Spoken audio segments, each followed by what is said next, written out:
कोरोनाच्या ओमिक्रॉन या नव्या व्हेरियंटनं पुन्हा एकदा सगळ्यांची चिंता वाढवली। दक्षिण आफ्रिकेतून आलेले 2 लोक कोरोना पॉझिटिव्ह आढळलेत। बंगळुरूत आलेल्या प्रवाशांपैकी 2 पॉझिटिव्ह आढळले। दक्षिण आफ्रिकेहून आलेले 2ही प्रवासी क्वारंटाईन झालेत। व्हेरियंटबाबत अद्याप कोणतीही माहिती हाती आलेली नाही। कोरोनाच्या ओमिक्रॉन व्हेरियंटमुळे सध्या चिंता वाढलेली असतानाच भारतातल्या बंगळुरूत आफ्रिकेतनं आलेले 2 प्रवासी कोरोना पॉझिटिव्ह आढळलेत। 1 ते 26 नोव्हेंबर या कालावधीमधील दक्षिण आफ्रिकेतून बंगळुरूत 94 प्रवासी आले, त्यापैकी 2 जण पॉझिटिव्ह आढळलेत। मात्र त्यांच्यात ओमिक्रॉन व्हेरियंट आढळून आलाय का याबाबत कोणतीही पुष्टी झालेली नाही।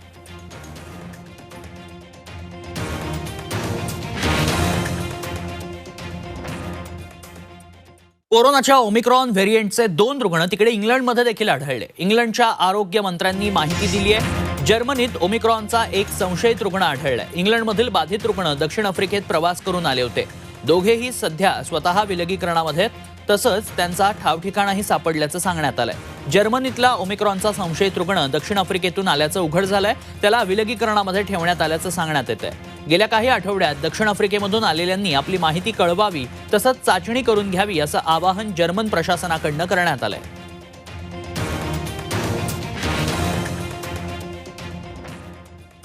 आफ्रिकेतनं येणाऱ्या प्रवाशांना 14 दिवस क्वारंटाईन करण्यात येणार आहे। मुंबई महानगरपालिकेनं ओमिक्रॉन कोरोना व्हेरियंटबाबत गाईडलाईन्सही जाहीर केल्या आहेत। क्वारंटाईन प्रवाशांची दर 48 तासांनी कोरोना टेस्ट केली जाणार आहे। आफ्रिकेतून येणाऱ्या विमानांवर बंदी घालण्याची मुंबई महानगरपालिकेनं मागणी केली आहे। परदेशातील प्रवाशांसाठी एक विशेष जम्बो कोविड सेंटर राखीव ठेवण्यात येणार आहे। मुंबई विमानतळासाठी महानगरपालिकेनं नियमावली तयार केली आहे। पाहूयात काय आहे नियमावली। आफ्रिकन देशातून येणाऱ्या प्रवाशांना 14 दिवस क्वारंटाईन केलं जाणार आहे।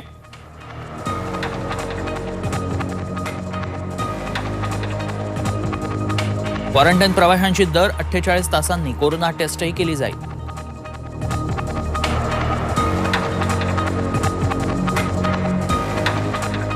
आफ्रिकेतून येणाऱ्या विमानांना बंदी घालण्याची विनंती केंद्राकडे करण्यात येणार आहे।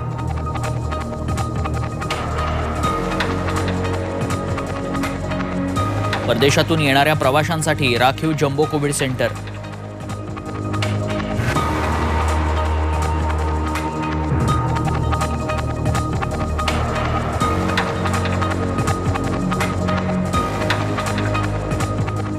दरम्यान कोरोनाच्या नव्या व्हेरियंटनं सर्वांचं टेन्शन वाढवलंय। ओमिक्रॉन व्हेरियंटला दूर ठेवण्यासाठी राज्यातलं प्रशासन सज्ज झालंय। त्या दृष्टीनं तयारी करण्यासाठी नगरविकास मंत्री एकनाथ शिंदे यांनी मुंबई महानगर प्रदेश विभागातील जिल्हाधिकारी, महापालिका आयुक्तांसह सीईओंची तातडीची बैठक बोलावली होती।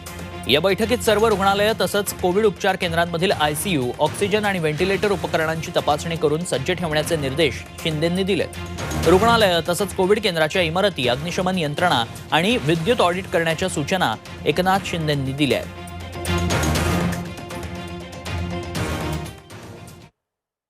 जगावर पुन्हा एकदा कोरोनाचं संकट घोंगावू लागलंय।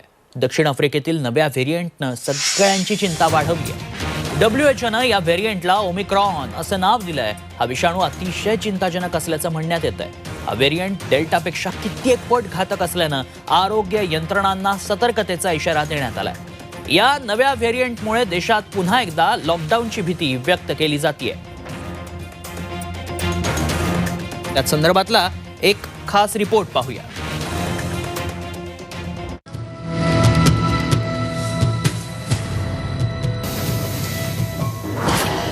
जगावर घातक ओमिक्रॉन व्हेरियंटचं संकट।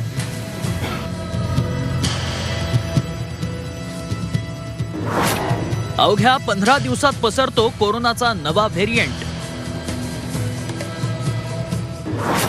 ओमिक्रॉन व्हेरियंटमुळे पुन्हा लॉकडाऊनची भीती।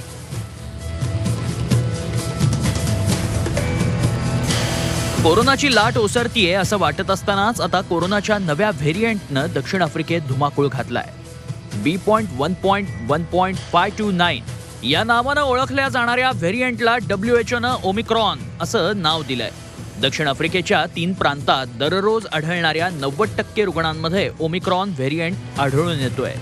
विशेष म्हणजे 15 दिवसांपूर्वी ही संख्या केवळ 1% होती। त्यावरून ओमिक्रॉन किती वेगानं पसरतोय याची कल्पना येईल। सगळ्यात आधी 11 नोव्हेंबरला हा व्हेरियंट एक बोत्स्वानात आढळून आला. त्यानंतर हाँगकाँग, इस्रायल आणि बेल्जियममध्ये ओमिक्रॉन व्हेरियंटचे रुग्ण आढळून आले. कोरोनाच्या घातक अशा डेल्टा व्हेरियंटपेक्षाही ओमिक्रॉन 7 पट वेगानं पसरतोय. त्यामुळे जगभरातील शास्त्रज्ञ आता धास्तावलेत. WHO कडून ओमिक्रॉन व्हायरस ऑफ कन्सर्न घोषित करण्यात आलाय. ओमिक्रॉन व्हेरियंटमध्ये अनेक जनुकीय बदल झाले असून या बदलांमुळे त्याचा प्रसार वेगानं होण्याची भीती आहे. लसीकरण झालेल्यांनाही ओमिक्रॉनची लागण होण्याची शक्यता आहे. अँटीबॉडीज प्रामुख्यानं स्पाइक प्रोटीन विरोधात काम करतात. मात्र ओमिक्रॉनच्या स्पाइक प्रोटीनमध्ये जवळपास 30 बदल झालेत. त्यामुळे अँटीबॉडीज निष्प्रभ ठरतात. शिवाय लसीकरणाचा ओमिक्रॉन विरोधात फारसा प्रभाव दिसत नाही. या विषाणूचा परिणाम ज्या आपल्या शरीरात ज्या अँटीबॉडीज असतील या अँटीबॉडीजवर त्यांचा परिणाम होणार नाही किंवा लसी घेतलेल्या लसीमुळे निर्माण झालेल्या अँटीबॉडीजचा त्याच्यावर परिणाम होणार नाही. त्याचबरोबर त्याचे उपचार करताना जे अँटीबॉडी कॉकटेल नावाचं औषध आहे त्याचाही यावर परिणाम होणार नाही. ओमिक्रॉनच्या भीतीनं अनेक देशांनी सावध पवित्रा घेतलाय. बऱ्याच देशांनी आफ्रिकन देशातून येणाऱ्या विमान सेवेवर बंदी घातली आहे.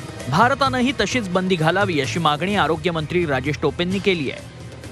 साऊथ आफ्रिकेवरचे विमानं जे मुंबईमध्ये, पुण्यामध्ये, इंटरनॅशनल आपले जे महाराष्ट्रातले एअरपोर्ट्स आहेत त्या ठिकाणी जे उतरतात, तर आज त्याच्याबाबतचं स्क्रीनिंग आपण करतो आहोत. पण आमचा आग्रह असं राहील की जर तो व्हेरियंट फार विरुलंट असेल तर नक्कीच आपण त्या देशातले विमानं बंद केलेले बरे. तर परदेशातून येणाऱ्या विमान सेवेचा आढावा घ्यावा अशा सूचना पंतप्रधान नरेंद्र मोदी यांनी अधिकाऱ्यांना दिल्या आहेत. ओमिक्रॉन व्हायरसच्या पार्श्वभूमीवर घेतलेल्या आढावा बैठकीत पंतप्रधानांनी या सूचना दिल्या. आधीच कोरोनाच्या 2 लाटांमुळे देशाच्या अर्थव्यवस्थेला फटका बसलाय. त्यामुळे पुन्हा लॉकडाऊन लागू नये असं वाटत असेल तर लोकांनी वेळीच सावध होणं आवश्यक आहे. ब्युरो रिपोर्ट, झी 24 तास. तर कोरोनाच्या नव्या स्ट्रेनमुळे सध्या जगाची चिंता कमालीची वाढली आहे. या नव्या स्ट्रेनमध्ये म्युटेशन मोठ्या संख्येनं होत आहे अशी माहिती टास्क फोर्स सदस्य डॉक्टर शशांक जोशींनी दिली आहे. ओमिक्रॉनमध्ये 50 पेक्षा जास्त म्युटेशन्स आहेत. त्यामुळे हा जास्त घातक आहे. मात्र लस घेतलेल्या रुग्णांना याचा कमी त्रास झाल्याचं निरीक्षण नोंदवण्यात आल्याचंही जोशी म्हणाले. आता जो नवीन स्ट्रेन आलेला आहे त्याच्यामध्ये म्युटेशन्स ह्या खूप झालेल्या आहेत. जुना जो आपला डेल्टा स्ट्रेन होता त्याच्यात 2 म्युटेशन्स, साऊथ आफ्रिका मधला ओरिजिनल स्ट्रेन ज्याला आपण बीटा म्हणतो त्याच्यात 3 म्युटेशन होत्या. पण ह्या स्ट्रेन मध्ये 50च्या वरती जास्ती स्ट्रेन्सच्या म्युटेशन झालेले आहेत. हा जास्ती घातक स्ट्रेन आहे असं दर्शवलं जात आहे. पण संख्या खूप कमी आहे. फक्त 77 केसेस साऊथ आफ्रिकामध्ये, 4 बोट्स्वानामध्ये, 2 केसेस हाँगकाँगमध्ये, 1 बेल्जियम, इस्रायल आणि नेदरलँड्समध्ये एअरपोर्टवरता त्यांनी 2 रुग्णांना पकडलेलं आहे. शाळांबाबत चिल्ड्रन टास्क फोर्सनं वेट अँड वॉचची भूमिका घेतली आहे. शाळा बंद करण्याचा तुर्तास कोणताही सल्ला नाही. तसंच चिल्ड्रन कोविड टास्क फोर्सनं स्पष्टीकरण दिलंय. मंगळवारच्या बैठकीत ओमिक्रॉनबाबत चर्चा केली जाणार आहे. कोरोनाच्या नव्या व्हेरियंटमुळे शाळांबाबत पुन्हा एकदा प्रश्नचिन्ह निर्माण झालंय. मात्र तुर्तास शाळा बंद करण्याचा सल्ला देणार नाही असं स्पष्टीकरण चिल्ड्रन टास्क फोर्सनं दिलंय. सोमवारी जिनोम सिक्वेन्सिंग संदर्भातल्या टेस्टचे अहवाल येतील. त्यानंतर मंगळवारी बैठक होऊन ओमिक्रॉनबाबत चर्चा केली जाईल.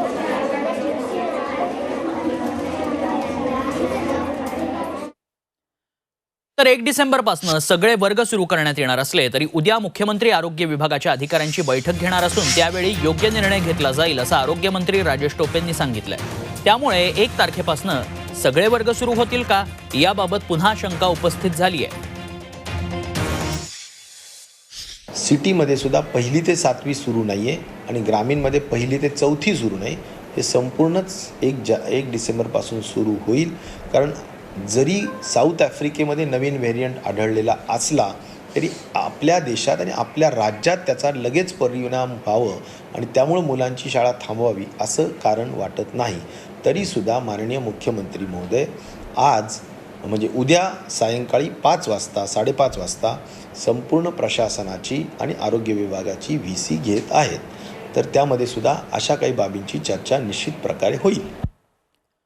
कोरोना लसीचे 2 डोस घेतलेल्यांनाच यापुढे टॅक्सी, रिक्षा, बस, ST अशा सार्वजनिक वाहतुकीनं प्रवास करता येणार आहे. लसीकरणाचा वेग वाढवण्यासाठी तसंच कोरोना नियमांचं उल्लंघन करणाऱ्यांना आळा घालण्यासाठी राज्य सरकारनं नवी नियमावली जाहीर केली आहे. तर मास्क न वापरणाऱ्यांना यापुढे 500 रुपये दंड होणार आहे. वाहनात मास्क घातला नसल्यास प्रवासी आणि चालकालाही 500 रुपये दंड होणार आहे. ग्राहकांनी मास्क न वापरल्यास दुकानदारांना 10,000 रुपये तर मॉल मालकांना 50,000 रुपये दंड होणार आहे. विशेष म्हणजे वानखेडे स्टेडियमवर होणाऱ्या भारत न्यूझीलंड टेस्ट मॅचसाठी केवळ 25% प्रेक्षक उपस्थितीची अट घालण्यात आली आहे. नेमके नवे नियम काय आहेत, काय नियमावली आखून देण्यात आली आहे पाहूया. टॅक्सी, रिक्षा, एसटी, बस प्रवासासाठी लसीचे 2 डोस बंधनकारक करण्यात आलेत. लस घेतली नाही तर सार्वजनिक वाहनांनी प्रवास करता येणार नाही. रिक्षा, टॅक्सीत मास्क न वापरल्यास 500 रुपये दंड भरावा लागेल. रिक्षा, टॅक्सी चालकालाही 500 रुपये दंड भरावा लागेल. ग्राहकाचा मास्क नसल्यास दुकानदाराला 10,000 रुपयांचा दंड भरावा लागेल. मॉलमध्ये मास्क न घातल्यास मॉल मालकाला 50,000 रुपये दंड भरावा लागेल. राजकीय सभा, जाहीर कार्यक्रमात मास्क नसल्यास 50,000 रुपयांचा दंड भरावा लागेल. तर वानखेडे वरील टेस्ट मॅचसाठी 25% उपस्थितीची अट घालण्यात आली आहे.